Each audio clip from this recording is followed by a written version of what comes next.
truck class, the Ford of Paul and Dave Simon. Now another Ford mini pickup with Chuck and Johnny Johnson driving is leading the two-wheel drive mini pickup class.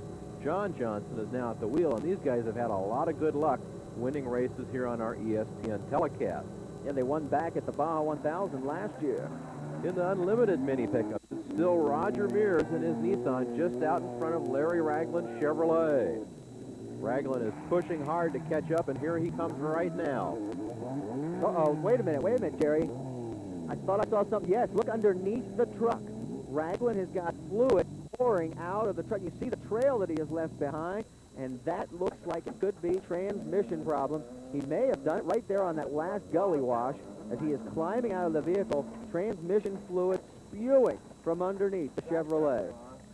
And the big beneficiary of Ragland's misfortune could be this man, Manny Esquerra. Now, he's had some tire and brake problems up to this point, but he is now in position to take over second place.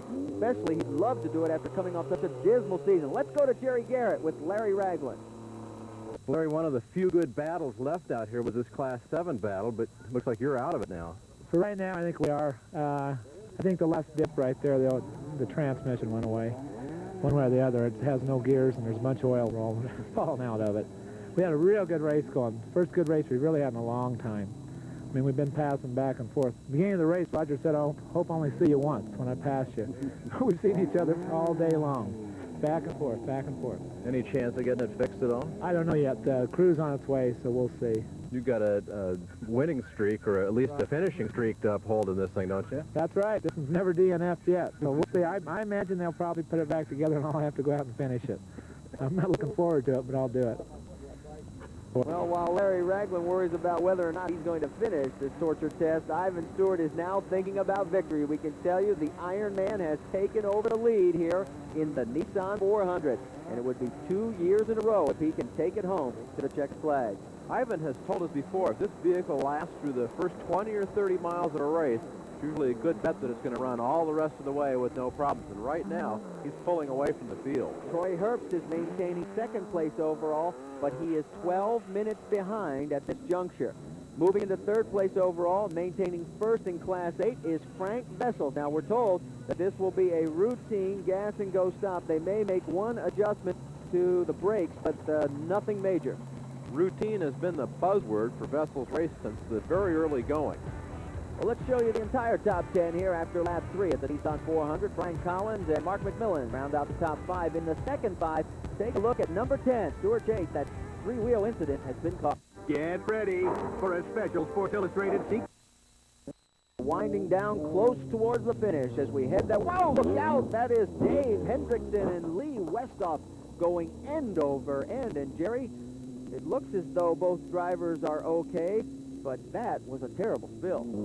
That little gully right there that they're coming up on, it's just like a launching ramp. If you don't get slowed down enough, trying to stop too late is probably the mistake that he made there. The worst thing you can do, if you just lead-foot it right through there, you might have been okay. Boy, he goes over 1.5 times, and that has got to hurt as those safety harness belts dig into your shoulders. But we can tell you that both Westhoff and Hendrickson are okay. And in fact, there they are getting ready to roll the car back over. You wonder if they're going to be able to finish the race. I've seen cars take worse than that and keep on going in this event. I wonder if Timex has ever thought about doing a commercial out here. Well, while we've got a chance, let's show you some of the other class leaders in the event. This is Marty Hart in Class 5. Former ATV driver driving in this big engine Baja Bug class and doing quite well. In 5/1600, Steve and Tim Lawrence are leading there from Santee, California.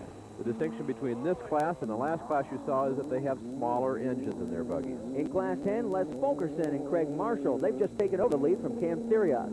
That is a 1,650cc engine in that particular vehicle. In Class 6, the second car on your screen, Scott Douglas has taken over for the recovering Evan Evans and the now departed Brian Stewart, but he still has that Jeep in first place, and he's passing Don Adams, who is in second place in Class 3, behind this man, perennial Class 3 power, Dave Ashley. This is for full-size but short wheelbase four-wheel drives, and he's doing a really spectacular job in his class. In Class 11, stock production VW, Saul Zambrano is still surviving. In fact, he's the only one in his class still surviving. And here is the smallest class of vehicle out here, the Mini Mags, and this is defending series champ and current leader, Charles Townsley. In the Class 1-2-1600 for 1600cc buggies, Tom and Bob Denault have a big lead. And here is the team of Aaron and Steve Hawley. They have moved from 18th to 10th overall, but notice they do not have a spare tire. Cannot afford to have a breakdown from this point, and this is a man who, well, he could afford a little time down. Ivan Stewart, he has opened up over a 30-minute lead. He is literally running away with this event.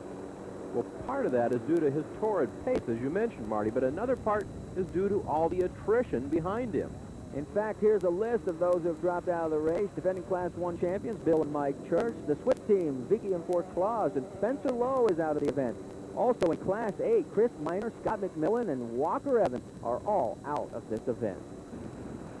Meanwhile, Frank Scoop Vessels has moved from 3rd to 2nd overall. But if he's looking for a chance to win this race overall, he's going to need Ivan Stewart to break out in front of him.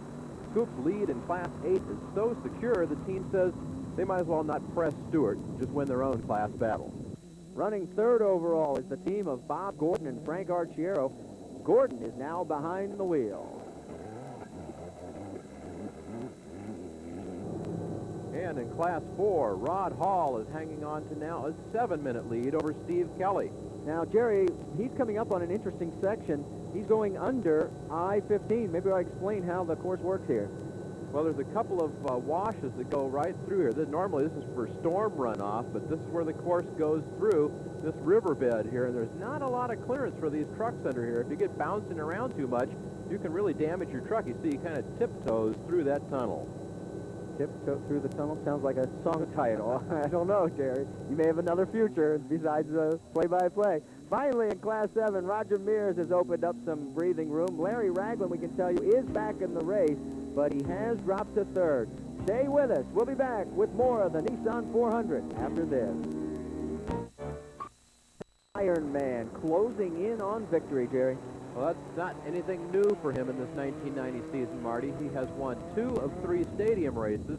He has won the only desert race stage before this event this season. It's the Parker 400, so he is almost unbeatable. Meanwhile, an interesting story here. Greg Simmons, the oldest man on the course at age 67, is running 2nd in Class 7 4x4, and not very far behind. In fact, 1 minute behind is another member of the 60-plus club. This is Jerry McDonald. Now, let's explain this 650 club. In addition to driving in their own class battles, these guys over 50 years old also have a little thing going between them. It's kind of informal, but they do give trophies at the end of the year for the fastest, highest finishing guy over 50 years old. There's some good guys out here like Walker Evans and Rod Hall that are part of that. But neither of those gentlemen will catch the leaders in their class, Paul and Dave Simon. They lead by almost 1 full lap, and remember, a lap here is 100 miles. Back at the Speedway, we're waiting for Ivan Stewart. Now, this is the team of Jim and Jason Baldwin. They are just completing lap number 3 here at the Speedway. And look out, wait a minute, fellas. Well, maybe we should say they're completing lap 3.5. A little delay in getting up to the flag stand here. Well, they just wanted everybody to say, hey, fellas, we're out here. Take a look at it. Well, this is one of the few spots in this course where you can have a laugh, Marty. The rest of it's real serious business.